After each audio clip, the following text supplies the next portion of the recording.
Okay, so this is properties of division, and we have a few definitions here. So not much to this section. In fact, you might have already finished it, but I want to make sure we have notes on it. Okay, so multiplicative inverse. Okay, basically all a multiplicative inverse is the reciprocal of any number except 0. Okay, 0 doesn't have a multiplicative inverse. Well, it does, but you always get 0, right? So, well, actually a multiplicative inverse, you're always going to get 1 when you multiply by it. Okay, so example is 2/5. So if I do the reciprocal of 2/5, I get 5/2. If I do the reciprocal of 4, I get 1/4, because I can always take a whole number and create a fraction simply by putting it over 1, right? So 4/1, I do the reciprocal, it becomes 1/4. Okay. We also have the inverse property of multiplication.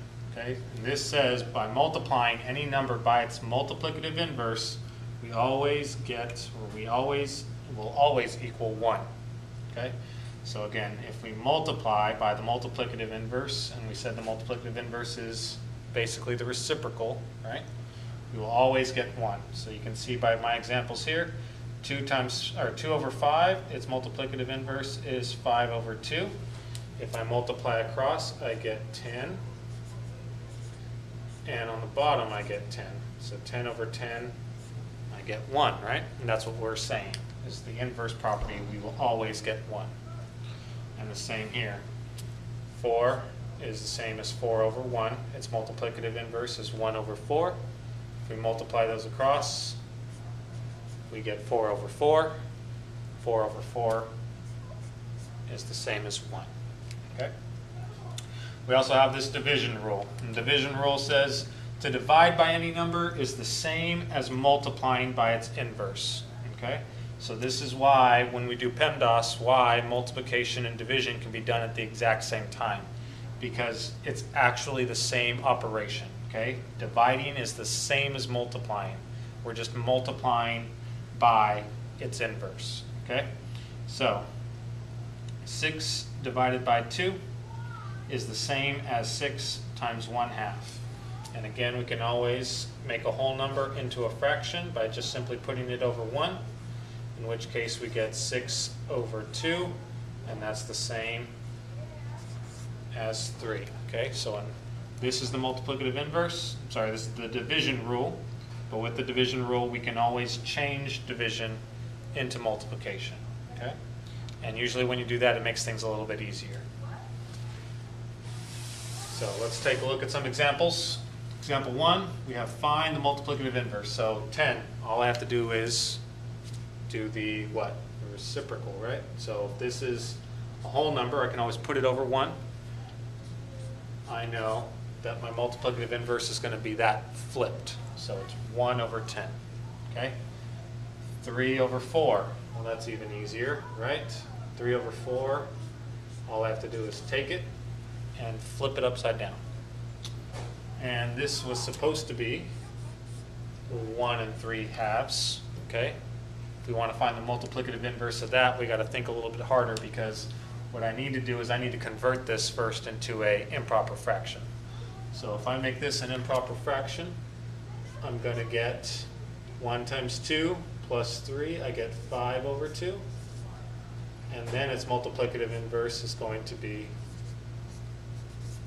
2/5. I just take that fraction and flip it.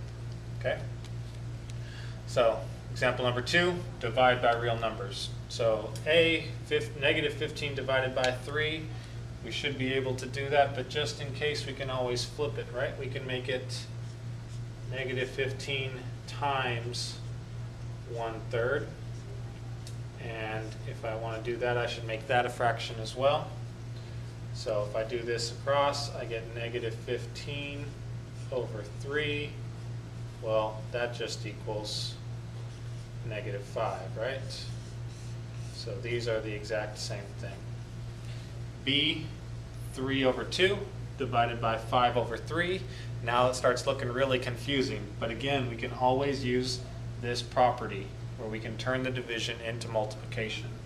And if I do that here, we get something that looks a little bit easier, because we get 3/2 times 3 over 5.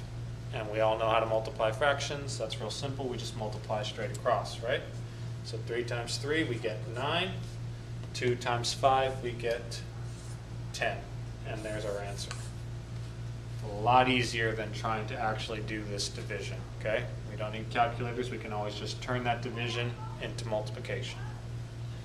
C, we have 10 times 2/3, or sorry, 10 divided by 2/3. So again, I think it's easier to turn it into multiplication. First, I'm going to turn that whole number into a fraction. Then I'm going to say times. I'm going to take this number and flip it. Okay? So something that looks really difficult now became something that should be pretty simple. So 10 times 3, I get 30.